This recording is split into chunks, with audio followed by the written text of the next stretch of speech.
borders. They are the protective arms wrapped around our people and our land to stop foreign threats and protect against enemies. They mark our place and stake out our ground as a people and country. But in 9 years, the NDP Liberals have lost control of our borders, letting drugs, guns, and terrorists threaten our people. Part is incompetence, but part is the radical Liberal agenda, a borderless, globalist, post-national agenda. Post-national is the word that Justin Trudeau used. All of this done with the advice and support of his top economic advisor, Mark Carney, who calls himself a European. And here are the facts. Fact, after 9 years of Liberals, gun-related crime is up 116%, with the Toronto Police Association saying that 85% of gun offences use illegal firearms from the United States. Fact, the Liberal government only inspects 1% of shipping containers coming into our country, allowing drugs and guns to sneak through the other 99%.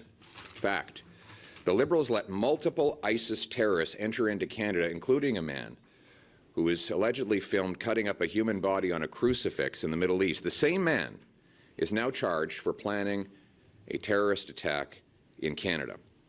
Fact, the Liberal government admits it has lost count of the number of people who are here illegally. But they say in one of their own reports that it's somewhere between 20,000 and 500,000.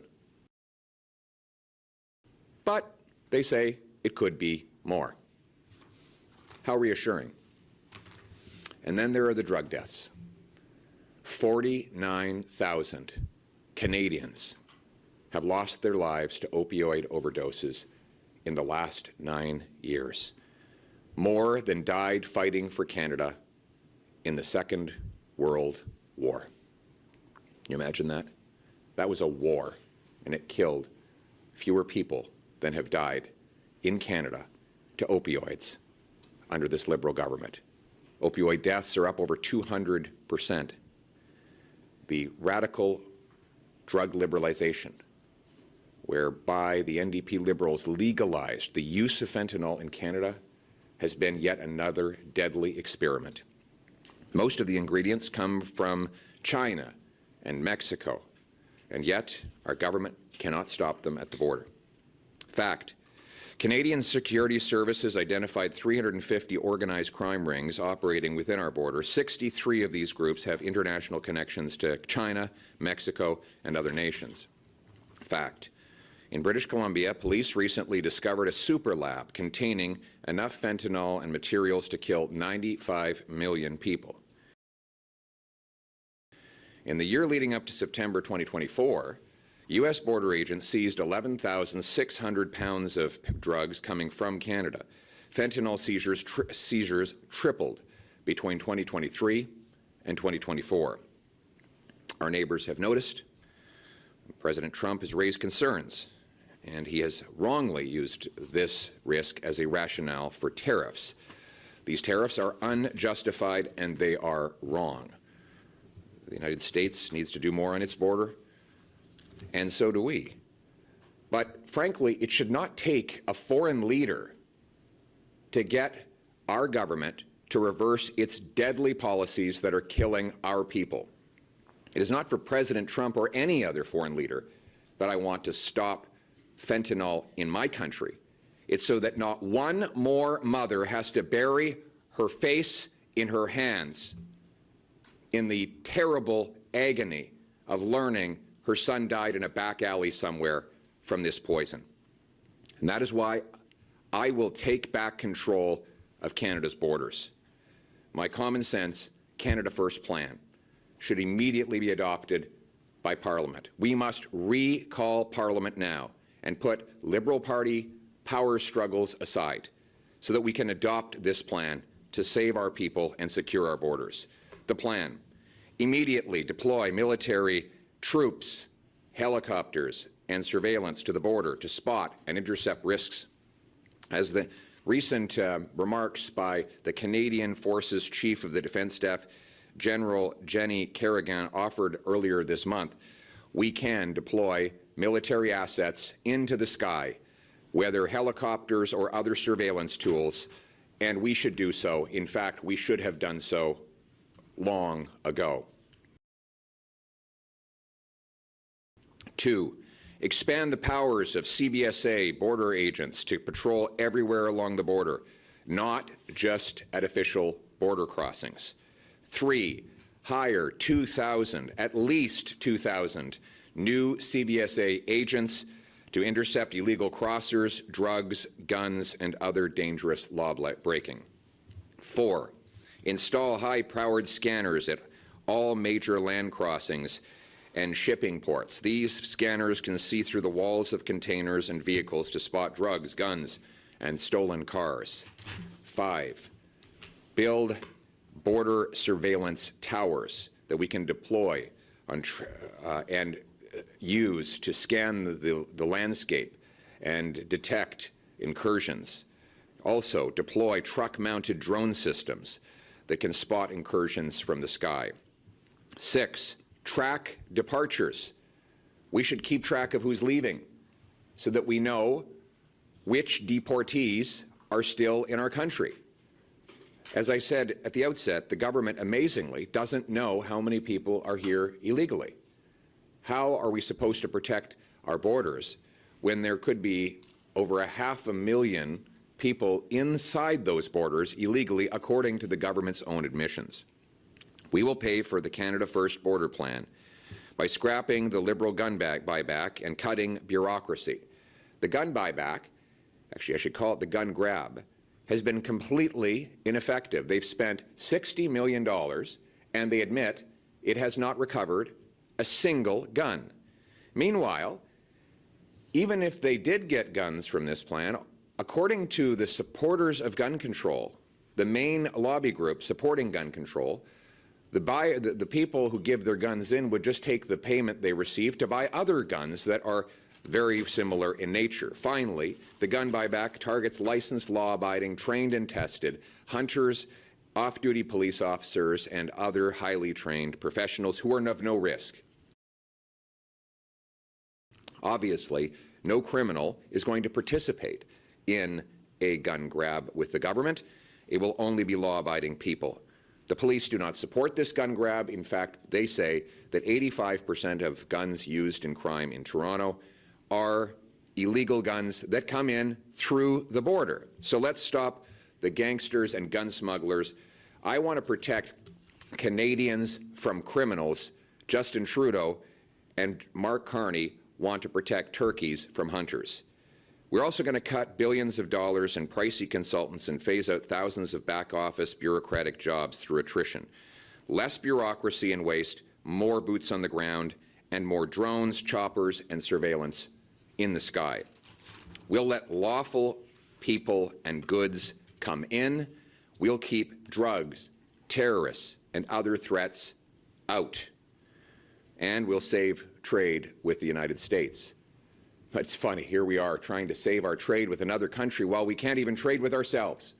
And that's why earlier this morning, I announced a Canada First plan to bring free trade between our provinces, allow our truckers and our entrepreneurs to move goods and services affordably to our people, something that could boost average family income by $6,000 a year and reduce our helpless dependence on the United States. Isn't it incredible that after 9 years of Liberals, it's either easier for criminals to bring drugs and guns illegally over Canada's border than it is for our entrepreneurs to bring their products over provincial borders? Let's fix that. Let's knock down these barriers. Let's have a truly free trading, free market Canadian economy that's capable of standing on its own 2 feet.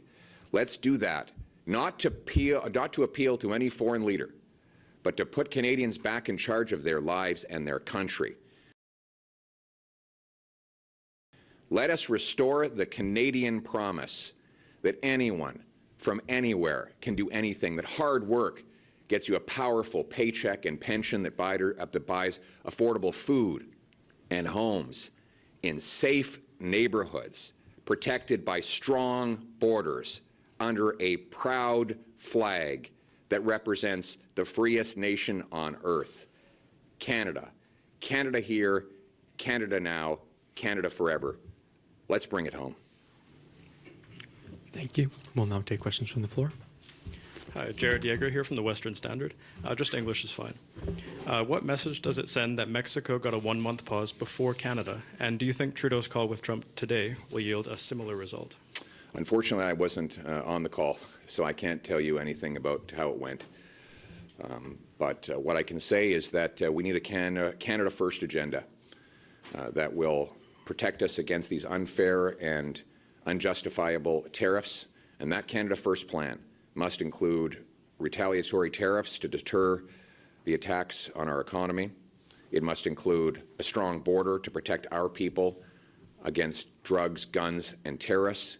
It must include a bring-it-home tax cut and red tape cut so that we can reward hard work, bring home billions of dollars of investment, develop our own resources, and it must include free trade among our own provinces. That is how we become stronger, more self-reliant, and less hopelessly dependent on foreign powers and foreign governments. Thank you. Next question. Hi, Michelle Gassoub, CBC, and if we could get an answer in French as well, please. You're not going to ask me to step aside and let the Liberals stay in power through to eternity, as your CBC colleague said yesterday. You've called on the Prime Minister to bring back Parliament and pass your plan to counter Donald Trump's tariffs. Does that mean you're willing to work with other parties to come up with an agreed-upon plan before voting on confidence and bringing down the government? Well, of course, we can't do any of those things because Justin Trudeau and the Liberals have shut Parliament. Parliament is closed. You should direct your question to the Liberals. Why, in the middle of this crisis, have the Liberal Party powers put themselves ahead of Canadians? They're in the middle of a Liberal Party power struggle. Again, concerned about themselves, their own self-interest, rather than immediately recalling Parliament so that we can pass a Canada First plan like the one I've just laid out. Thank you. Next question. Hi, Thomas Seal from Bloomberg. Yesterday, Elizabeth May said that on the federal leaders' call, the Prime Minister said it had become increasingly clear that there was no evidence or further actions on border security that would make any difference. Trump would only double down. Today, Trump is talking about market access for US banks. So what's your understanding of Trump's ultimate goal here, and should concessions like more market access for US companies be on the table? You'd have to ask President Trump what his goals are. He's said he wants to put America first. Well, I will put Canada first. We need a Canada First plan that's good for this country. We need to protect our borders, not to please any other foreign leader. I've been calling to reinforce our border for about 8 years now. I was the first to come out and demand a closure of Roxham Road, where tens of thousands of people entered illegally. I was then the one who forced Justin Trudeau through an ultimatum to finally close Roxham Road. I called for scanners to be put in at all of our ports well over a year ago in order to intercept drugs, guns, and other contraband. I've been saying that we need to have strong borders for years, and I haven't been doing that to please anyone in the White House. I've been doing it to save the lives of our people. That is what it means to put Canada first. Thank you. This will be the final question. Aaron MacArthur, Global News. Much of what you've said is going to require resources. How much would a Conservative government spend on defence priorities in the first year? Well, I've already said that we're going to use the dollar-for-dollar principle, which is to cut waste in order to fund stronger borders. And I gave very tangible examples. We will save $600 million by getting rid of the ridiculous gun grab that has not taken a single firearm off the street and goes after licensed, law-abiding, trained and tested hunters and sport shooters. And we will use that money for frontline borders. Second, we will reduce the size of the federal back office bureaucracy. There are roughly 17,000 bureaucrats that voluntarily retire every single year. I'm not going to replace them all.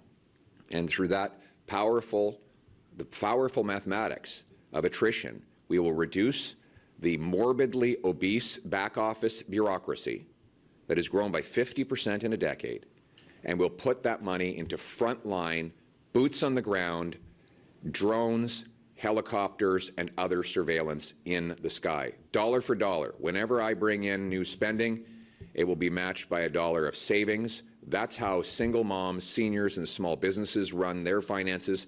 It's how I will run the government. You haven't said anything about annexation. Thank you very much. You haven't said anything. I actually have. Not today. Sorry, false information. Is this the CBC managed to get in here again? I'm CP. All right. You haven't said anything about annexation. Is any of your border plan to protect against America coming over the border to annex us? Canada is an independent country. We will never be the 51st state, and we will have a strong and independent country. And by the way, my Canada First plan will make us more independent and less reliant on the Americans, unlike Mr. Carney, Mr. Trudeau, who have made us helpless facing the Americans. They blocked pipelines, blocked LNG plants. They made us totally helpless on the Americans. And frankly, if I have some advice for President Trump, I'll tell you what it is. He should be sending a big bouquet of flowers to Mark Carney for blocking the Northern Gateway pipeline, to Justin Trudeau for killing the Energy East pipeline, and to all the Liberals for killing our LNG liquefaction plants that would have given us other markets, because President Trump has been given an incredible gift by these radical anti-development Liberals when they blocked the projects that would have made us more self-reliant. I will make our economy more self-reliant. We will take back control of our lives. We will put our country first. Thank you.